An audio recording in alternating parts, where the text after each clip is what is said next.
जय हिंद दोस्तों। आज के क्लास में आपका स्वागत है। आप देख रहे हैं सुदिल से। प्लीज अगर वीडियो अच्छा लगे, क्लास मेरा अच्छा लगे तो चैनल को सब्सक्राइब कीजिएगा। दोस्तों के फोन में, रिश्तेदार जो भी, ठीक है, शेयर कीजिएगा, लाइक कीजिएगा, कमेंट कीजिएगा। ठीक है, आइए जहाँ से हमने छोड़ा था वहां से ही स्टार्ट करेंगे। अध्याय फर्स्ट, विषय इतिहास। ठीक है, यूरोप में राष्ट्रवाद, उदय और विकास।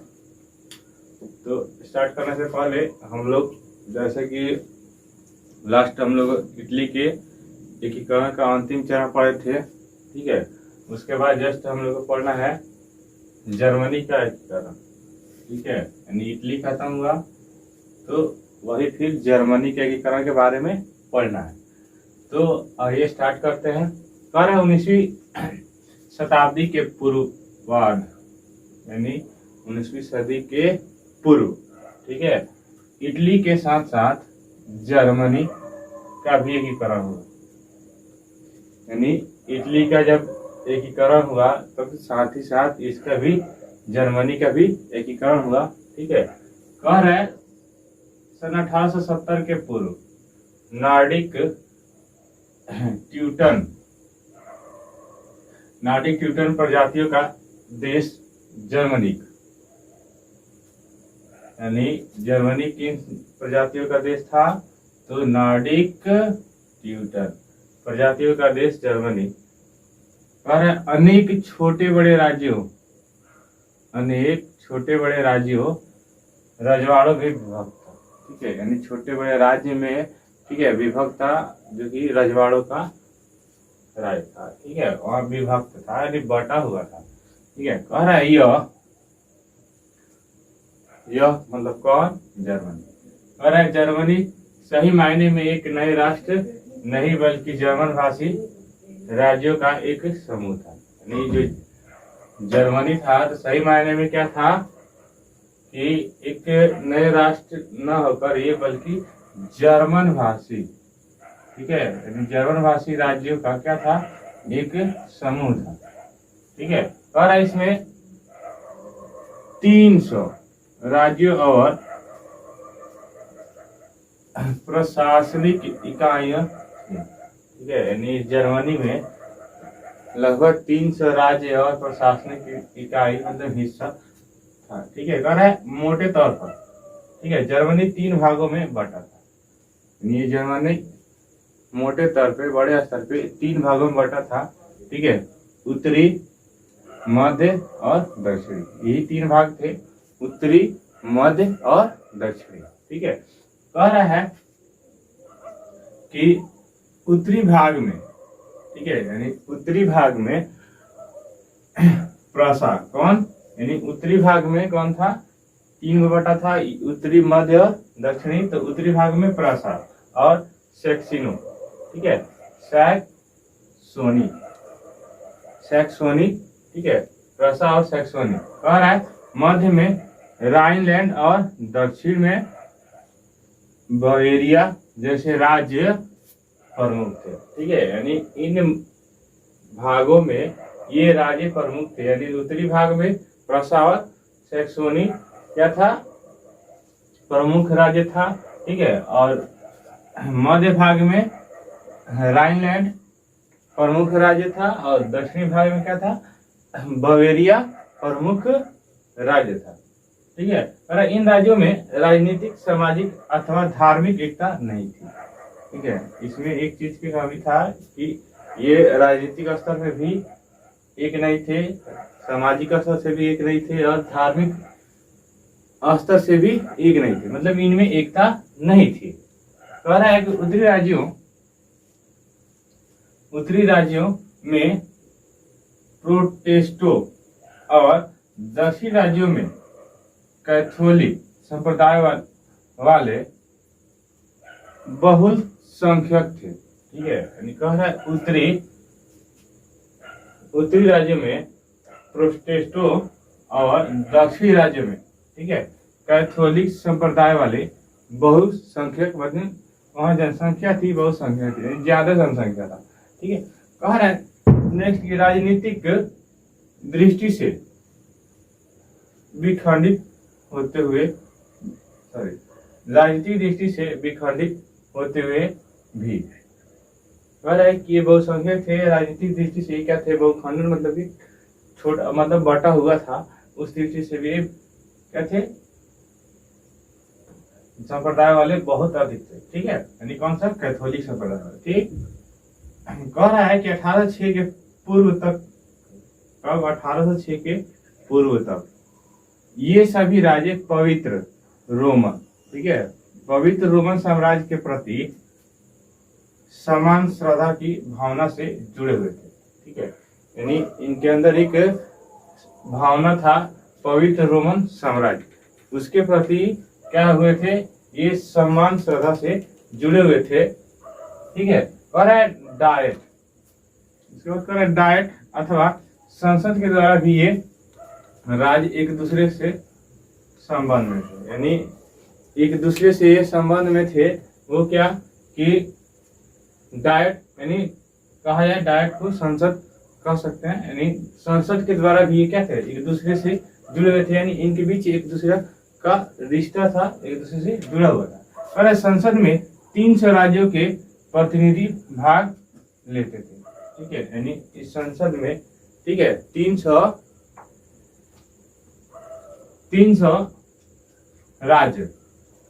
राज्यों के प्रतिनिधि भाग लेते थे इस संसद में, इस डायट में। ठीक है, इस संसद में लगभग कहा जाए तो 300 कम नहीं हुआ, 300 राज्यों के प्रतिनिधि भाग लेते थे। ठीक है, कहा परंतु इनमें राष्ट्रवाद की भावना नहीं थी, यानी जुड़े तो थे लेकिन इनके अंदर एक राष्ट्रवाद की भावना नहीं थी। ठीक है, यानी राष्ट्र क्या होता है इनको कुछ नहीं मालूम था, यानी काला अक्षर भैंस भरा हुआ। ठीक है, कहा है जर्मन राज्यों पर फ्रांसीसी सभ्यता संस्कृति का गहरा प्रभाव था, यानी जो जर्मन राज्य था, ठीक है, उनपे फ्रांसीसी अर्थात अंग्रेजी सभ्यता का क्या था, संस्कृति का गहरा प्रभाव था। अंग्रेजों का संस्कृति जो था उनपे इनका गहरा प्रभाव था। तो ये था जर्मनी के एकीकरण। ठीक है, उम्मीद करते हैं समझ में आया होगा। ठीक है, नेक्स्ट इसमें हेडिंग है राष्ट्रवाद का उदय। ठीक है, यानी जर्मनी में राष्ट्रवाद का उदय कैसे हुआ, कब हुआ, जानते हैं। और जर्मनी में राष्ट्रवाद का उदय 18वीं शताब्दी के उत्तरार्ध में हुआ। इस समय जर्मनी में अनेक राजनीतिक चिंतक और बुद्धिजीवी का प्रादुर्भाव हुआ, जिन्होंने जर्मनी में राष्ट्रीय चेतना की भावना जगाई। और है जर्मनी में राष्ट्रवाद का उदय 18वीं शताब्दी के उत्तरार्ध में हुआ। ठीक है, और है इस समय जर्मनी में अनेक राजनीतिक चिंतक, ठीक है, राजनीतिक चिंतक यानी कहा है राजनीति जानने वाला, राजनीति पे बहस करने वाला कह रहे बुद्धिजीवियों, ठीक है, का प्रादुर्भाव हुआ, जिन्होंने जर्मनों में जर्मनों में राष्ट्रीय की चेतना यानी भावना जगाई, यानी राष्ट्रीयता की भावना जगाई। कौन, बुद्धिजीवी, राजनीतिक चिंतक और बुद्धिजीवी। ठीक है, इन लोगों ने क्या किया कि जर्मन वासियों में राष्ट्रीयता की चेतना यानी कहा जाए तो जागरूकता फैलाया। और ऐसे लोगों में स्टीन, हर्डर, कार्ट, फिक्टे, हीगेल, अंडर्ट और ग्रीम बंधु में जैकब ग्रीम और विल्हेल्म ग्रीम के नाम विशेष रूप में उल्लेखनीय है, यानी उल्लेख किया गया है इन लोगों के बारे में, जिन्होंने क्या किया कि राष्ट्रीयता की चेतना को जागृत करने का काम किया। कहाँ, जर्मनी में। ठीक है, जिसमें कौन थे, एस्टीन थे, हॉर्डर थे, कार्ट थे, फिक्स, हिगेल, ठीक है, ग्रीम बंधु और अडॉल्ट, ठीक है। ये लोग क्या किए थे, राष्ट्रीयता की भावना जगाया था कि जर्मन वासियों में, ठीक है। और विशेष रूप से उल्लेखनीय थे ये, मतलब उनका चर्चा किया जाए, मतलब जर्मनी का अगर चर्चा किया जाए तब विशेष रूप में ये लोग पहले आएंगे, इनका चर्चा पहले होगा। कह रहा है कि एस्टीन संवैधानिक राजतंत्र में विश्वास करते थे, यानी जो एस्टीन थे वो संविधान के द्वारा राजतंत्र में विश्वास करते थे, यानी ये राजतंत्र को मानते थे। कह रहा है और हॉर्डर का मानना था कि सच्ची जर्मन संस्कृति और उसके आम लोगों में निहित थी, यानी हॉर्डर का कहना था, जो हॉर्डर थे उनका कहना था कि सच्ची जर्मन, ठीक है, यानी सच्चा जर्मनवासी कहा जा सकता है, जर्मन संस्कृति और आम लोगों में निहित थी। कह रहा है यह राष्ट्र की आत्मा थी, ठीक है, यानी जो ये सच्ची संस्कृति जो थी वो राष्ट्र की क्या थी, आत्मा थी। किनका कहना था, हॉर्डर का। हॉर्डर ने इस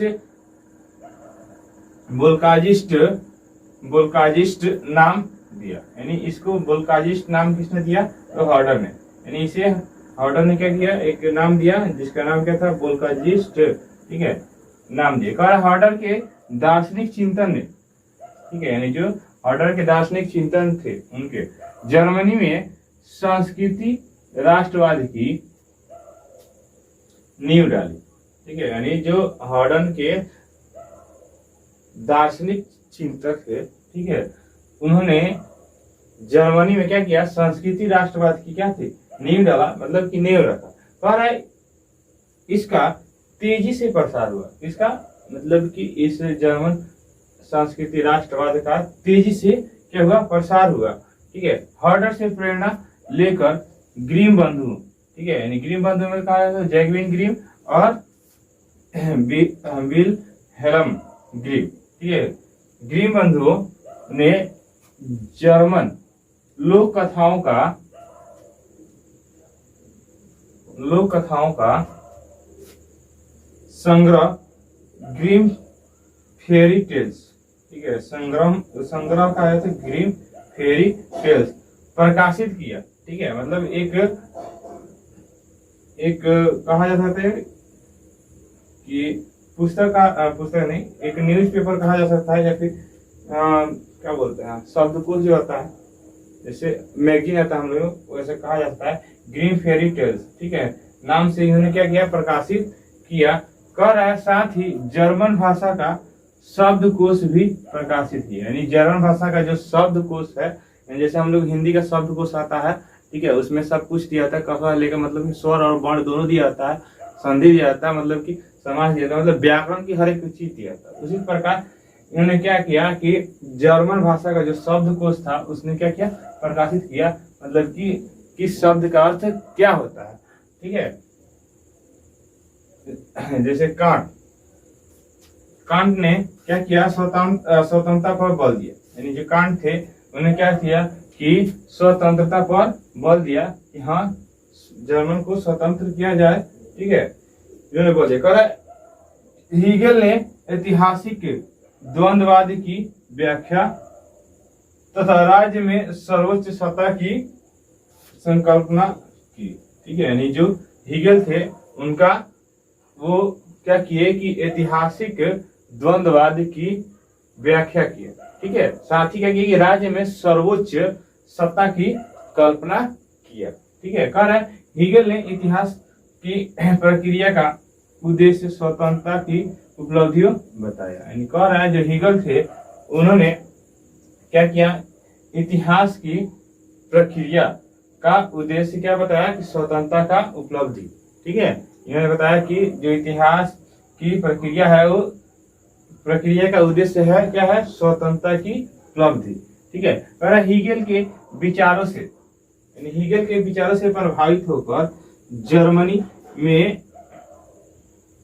जर्मनी में इतिहास के अध्ययन पर विशेष बल दिया गया। ठीक है, यानी हीगल के विचार से जर्मनवासी क्या हुए कि प्रभावित हुए, और प्रभावित होने के साथ उन्होंने क्या किया कि इतिहास के अध्ययन पर विशेष बल दिया गया। कह रहा है बिस्मार्क हीगल से गहरे रूप से प्रभावित था।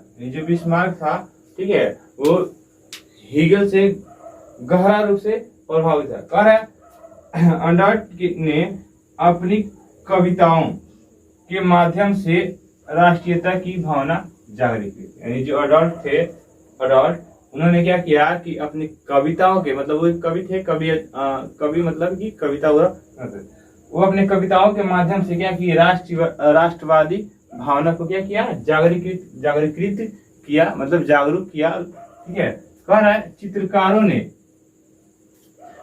चित्रकारों ने अपने चित्रों द्वारा राष्ट्रवादी भावना का प्रचार किया।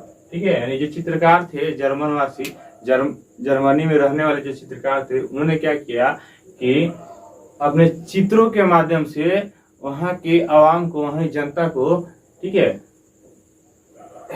उस चित्र के माध्यम से जागरूक करने का काम किया। यानी राष्ट्रवादी भावना को लेकर जागरूक किया, यानी राष्ट्रवादी भावना को जागृत करने का काम किया। ठीक है, तो ये था जर्मन राष्ट्रवाद का उदय। ठीक है, और जर्मनी के एकीकरण। उम्मीद करते हैं आप लोगों को समझ में आया होगा। नहीं समझ आया तो एक बार रिपीट करके देख ही सकते हैं। ठीक है, बेटा समझ में आ जाएगा। ठीक, आज की क्लास में बस इतना ही, मिलते हैं अगली क्लास में। ठीक है, तब तक के लिए जय हिंद दोस्तों।